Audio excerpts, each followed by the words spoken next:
Okay, eto na mga kabayan. Bubuksan ko na. Seryoso na talaga mga kabayan, ha?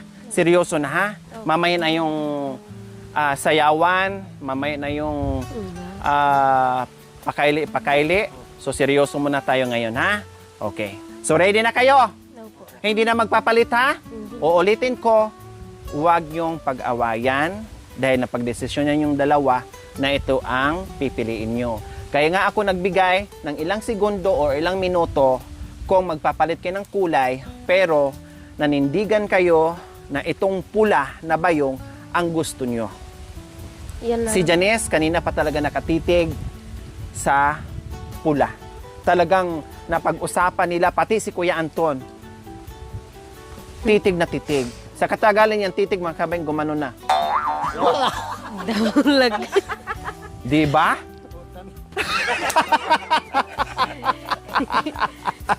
Ano daw ahas? Ay,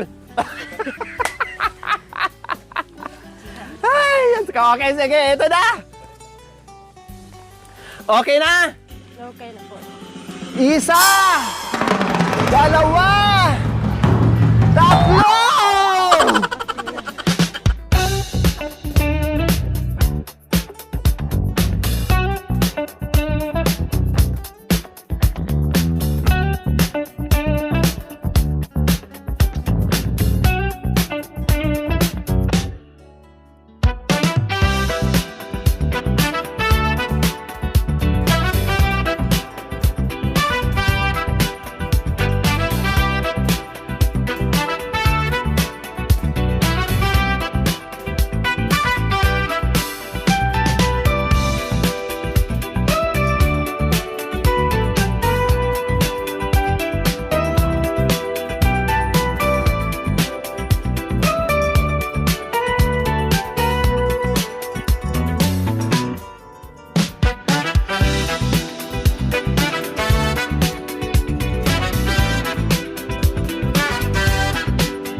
Okay! Tama na! Stop!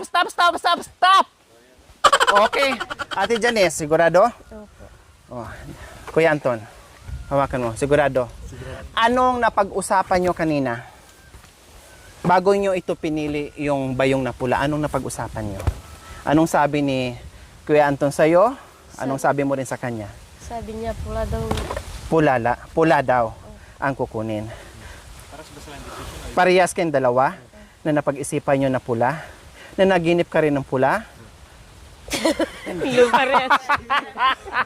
o yung napaginipan mo, yung naurit-urit na nauyang-uyang. Alwa ko.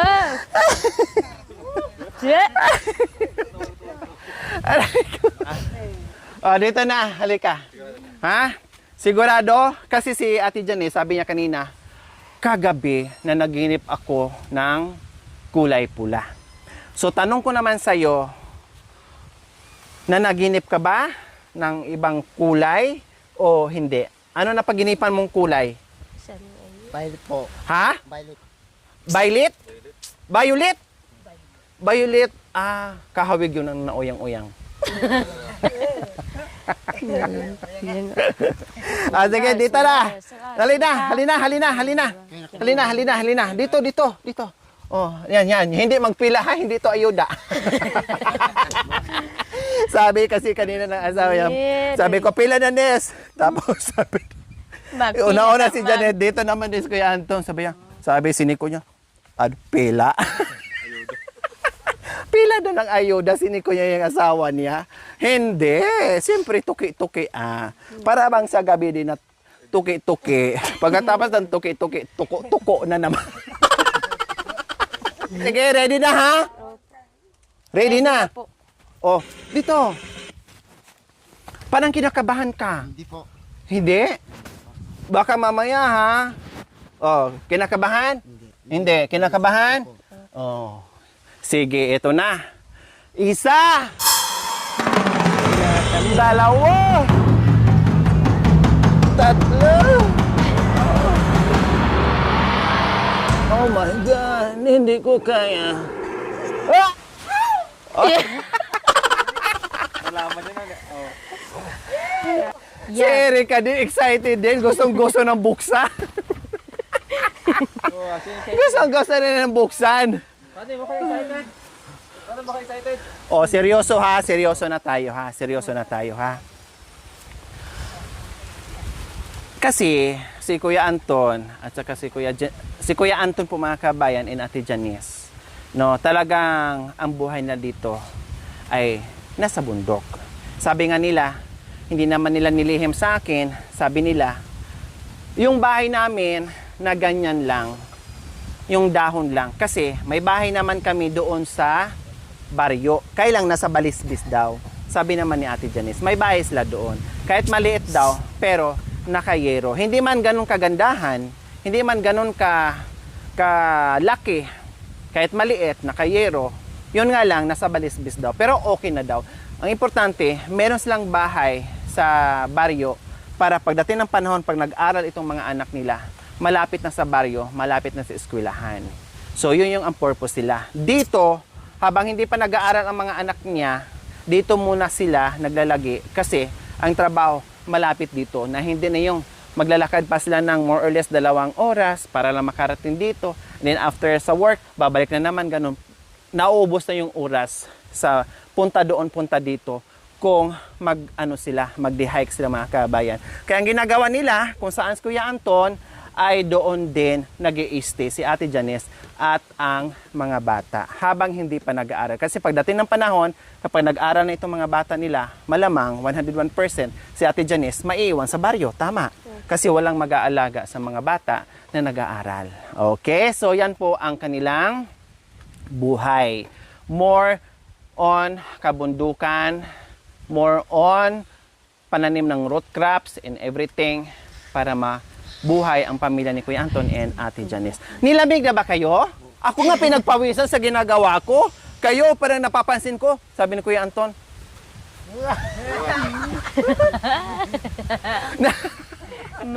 Nilamig.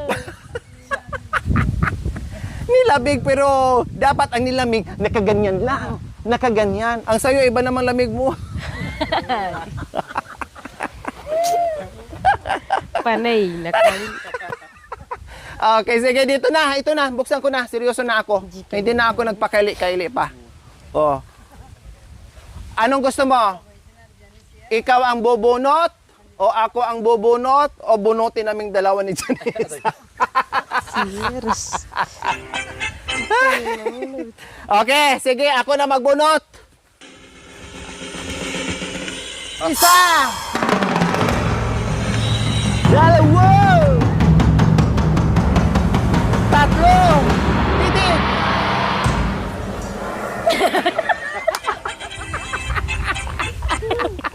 Sabi ni Kuya Anton na, pag sabi, ay ahas. Utan daw. Utan kasi dito sa kanila ahas o snake.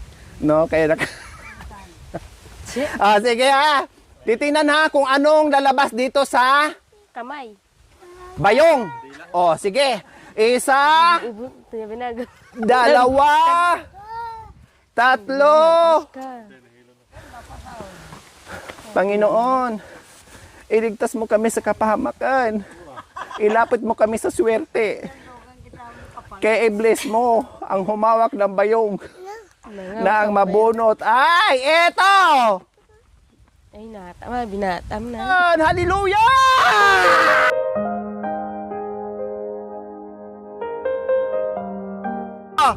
Kalabaw. Oh, kalabaw!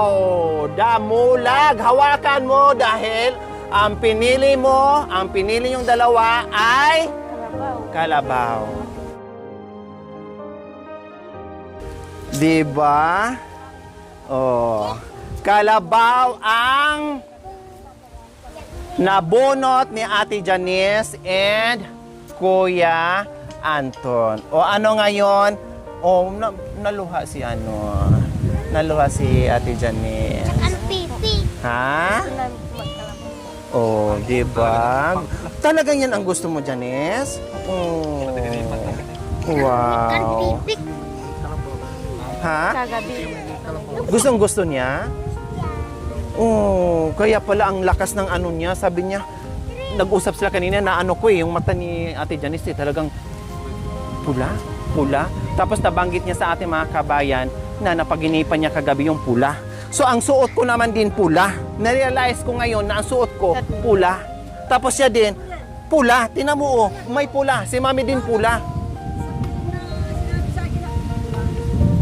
Sabi ko, parang may connection sa suot namin. No? Para may connection sa suot namin.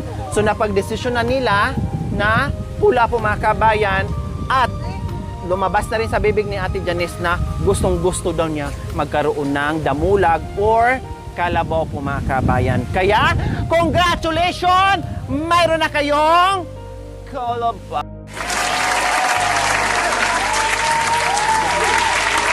Magbigay ng kalabaw at motor na may kolong-kolong at cash assistance para sa mahihirap.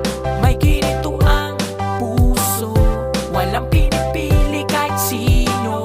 Mga katutubong ay ta, mapabata man o matanda. Tutulong ang Team Glory sa inyo, umakyat at bumaba, hindi mapapagod. With Makoy, Jacoy, driver na laging magkasama, umakyat, bumaba sa kabundukan. Salamat sa sponsors, subscribers, members, followers at commentators. Walang sawang pagsuporta sa mabuting at hikain sa kapwa. Glory Aquino, Talita, ang lagi nyo Yay! Congratulations! Kuya Anton, masaya ka ba sa napagdesisyonan nyo ni Ate Janice na kalabaw? Di ba nabanggit ni Ate Janice, gustong-gusto ko talaga kalabaw. Pero nangyari ngayong panaginip niya na pula. Ilang beses ko siyang binigyan ng chance na lipat, pero talagang ayaw niyang lumipat. Di ba? Ayaw talaga niyang lumipat. Talagang gusto niya yung kulay pula. Okay, basta itong kalabaw na pagdesisyonan nyo. O anong magagamit mo dyan, Kuya Anton? Pag nagaan ng Pag kalakal, sarol. sarap po. Very good. Pag-aararo at higit sa lahat, magiging magaan yung magiging magaan yung pagbuhat ni Kuya Anton kapag may kalabaw. Kasi nakakaawa sa Ate Janice, diba? Alam mo yung binubuhat ni Kuya Anton, 60 kilos, 70 kilos na laman ng sako na binabakay niya. Sobrang hirap ng daanan. Tapos minsan, dalawa pa. Pero kinakaya. Kasi malaki si halos magkasing tangkad kami ni Kuya Anton. Kaya lang, siyempre, banat siya sa trabaho. Malakas na malakas Kuya Anton. Nakikita ko na siya kung gaano magbakay. Kaya nga sabi ko, na-imagine ko ngayon, nasabi ko, wow, nakikita ko si Kuya Anton noon na nagbabakay siya. Ngayon, kahit papaano, may kalabaw na siya. From here, papunta doon sa baryo, kahit papaano, ay maglalakad na si Kuya Anton habang nakasunod sa kanya yung kalabaw na may daladalang mga kalakal niya. At lalong maparami, hindi lang isang sako, dalawang sako. Siyempre, kung anong kaya ng kalabaw, wag naman masyadong marami na hindi mapagod basta-basta yung kalabaw, no? Hindi mapagod agad-agad yung kalabaw na hindi kawawa. Yung sakto lang na magaan din, na wag din abusuhin yung kalabaw. Alam naman natin yung kalabaw na malakas. Pero siyempre, wag nating kargahan din ng sobra-sobra ng bungang-bunga. Siyempre din ang kalabaw mga kabayan ay palakihin din natin. Few months lang ay ayos na. Okay? So masaya? Masaya po. Hindi nagsisisi? Hindi po. Hindi kayo mag-aaway ng dalawa ngayon? Hindi po. Gusto at namin higit po magkalabaw po. Ha? Gusto namin po magkalabaw. Oh, di ba mga kabayan, ang lakas ng loob ni Janice. Talagang ayaw niyang lumipat. Di ba? Talagang tinititigan niya mga kabayan, ayaw talagang lumipat. Pati itong asawa, si Kuya Anton, talagang pulang-pula ang gusto nila. Parang may ibig sabihin itong suot ko ngayon na, di ba? Yan pala, tama talaga yung naramdaman niya na yung laman at nilalaman ng pulang bayong ay kalabaw na inaasam-asam at pinapangarap nila na magkaroon sila ng kalabaw. Bakit hindi kayo nagkaroon ng kalabaw dati, Janice? Wala kami pong pambili ng kalabaw po. Mahal ang kalabaw kasi, no? Totoo po yung mga kabayan. Bago ka magkaroon ng kalabaw, kailangan meron kang 50 mil, 40 mil, 80 mil, 100,000 or more than. Depende sa laki at kung babae at lalaki. Depende din ang presyo. So, ganon. Mga bisero, naglalaro sa 40 or more or less 50,000. Diba? Meron mga na nagagamit na 70 or 80,000. Ganon po mga kabayan. So, ito yung pinupush ko dito sa kabundukan dahil halos lahat dito ang ating mga minamahal na kapatid, nagbabakay sila. Sa sipag po mga kabayan, sa diskarte po mga kabayan, sa talino po mga kabayan ng ating mga kapatid, wala na akong masasabi. Nandoon na yung sipag, nandoon na yung tiyaga, nandoon na yung talino, at nandoon na yung diskarte. Napakagaling nila at napakabilis pa sa gawain dito sa kabundukan para meron na silang makain. Kaya naisip ko, ano kaya ang pwede kong Tubagin ka undo. gawin? Ano kaya ang pwede kong gawin dito sa mga katutubo na kahit papaano maibsan o mabawasan yung mga ginagawa na dito na makatulong tayo. So ito yun. Ito yung mga kabayan. So ito na nga at nakuha na at naihatid na natin unti-unti ang pagmamahal. Kaya maraming salamat po sa aking mga mapagmahal na mga sponsors, subscribers, followers, YouTube members, viewers, commentators, sa lahat na nagtiwala at nagmahal ng bonggang-bongga sa aking munting adikain. Maraming salamat dahil kasama kayo sa aking paglalakbay, dahil kasama kayo sa aking munting adikain, dahil po sa ating lahat at meron na naman tayong napasaya na bagong pamilya, si Ate Janice and Kuya Anton. Kaya, batiin naman natin sila, sabay-sabay tayo, palakpakan at congratulations sa kanilang dalawa.